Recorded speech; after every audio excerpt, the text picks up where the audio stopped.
Manitoba picks. Pretty heavy on them today. What can you say about it? Well, it's just the way it worked out. We line it up as a group of scouts, and you put it through. We work with about 110 kids, and when the Saskatchewan boys went or an Alberta boy went, the Manitoba kids up next. That's just who we took. So it's just the way it worked out this year. What can you tell us about your first pick here that you had in the third round? Well, Cone Klassen played in Martinsville. We really liked him. He's got good skill level. He can skate, move the puck. I think he's got a chance in time to be a top 6 player. Just your thoughts about the entire draft class as a whole, from the past perspective. Well, I think like any draft, we say it year to year. You leave this draft, you're excited with the prospects you got, and like any year, they have to do their part moving forward. Is this the most exciting day for a scout in terms of the draft day? I think it really is. It's the scouts put in a long winter, a lot of cold rinks, and it's kind of the culmination of, I guess you could say, a hard winter of work. Was there any trends in terms of the whole draft class as a whole, not outside of the Pats, but like the entire draft class? Was there any kind of trends for this draft class? Well, I think normally your first couple of rounds, all teams try to get that skilled player that's a legit top 6 player, top 3 defenseman, and starting goalie. Unfortunately, we didn't start picking until the 3rd round, 51st pick. So it makes it a little more difficult. But I think with the work of the scouts throughout the winter, they did a good job.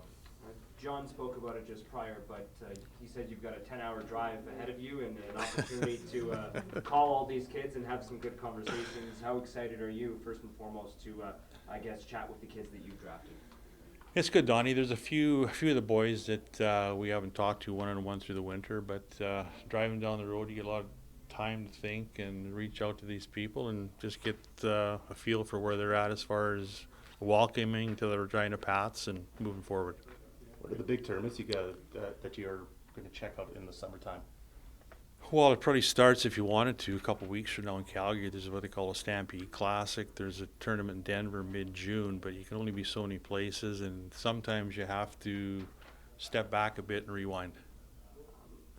We spoke about it with John, but just maybe circling back to the U.S. priority draft. Parker Trottier seems like a big-time player. What can you say about from what you've seen, what you've been told about him? Well, we identified him in a John Reed tournament in January. He was with Shattuck at that time, playing against the best Canadian kids too, and he was just a top drawer player. Did we think he was going to be there? We didn't know. We reached out to the parents. Parker as well, Brian Jr. I think at that time there's a lot of people when they left the John Reed at Edmonton, they didn't realize that was Brian Trottier's grandson. And it just unfolded from there, and we had great conversations yesterday with both Brian Jr. and Parker, and I'm trying to talk him into getting Brian to bring his guitar in May to spring camp, so should be good. Do you like the connection that the family has to Saskatchewan, given that Brian is from Val-Marie and played in the Western Hockey League with Current?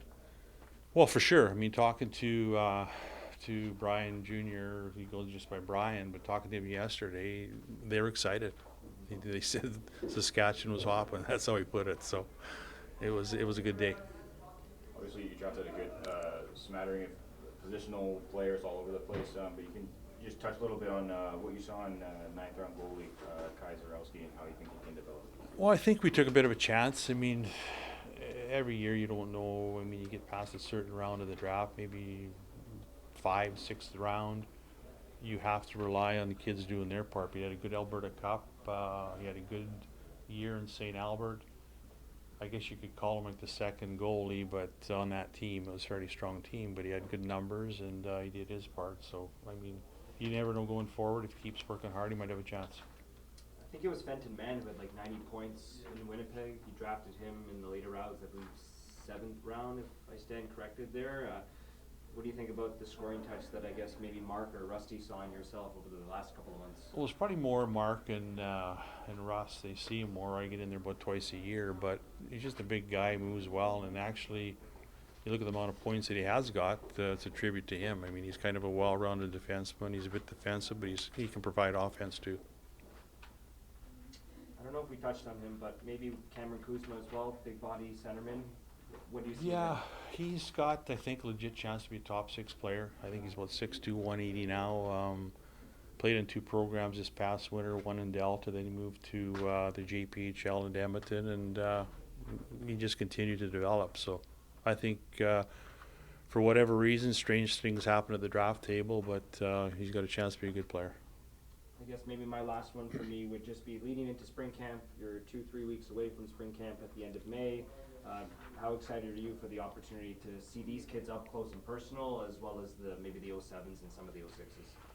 I think it'll be really good, Dante. I mean, you get the 07s. I mean, I've seen most of them through the winter. Obviously, the coaches haven't, but and then you get the comparisons. You always do that once you get there. But I think we've got kids that can skate, differing skill sets, and we just have to. I mean, for the coaches, it'll be a good opportunity to see how the 07s have developed from the prior year, as well as getting a first look at the 08. So it's an exciting day for sure.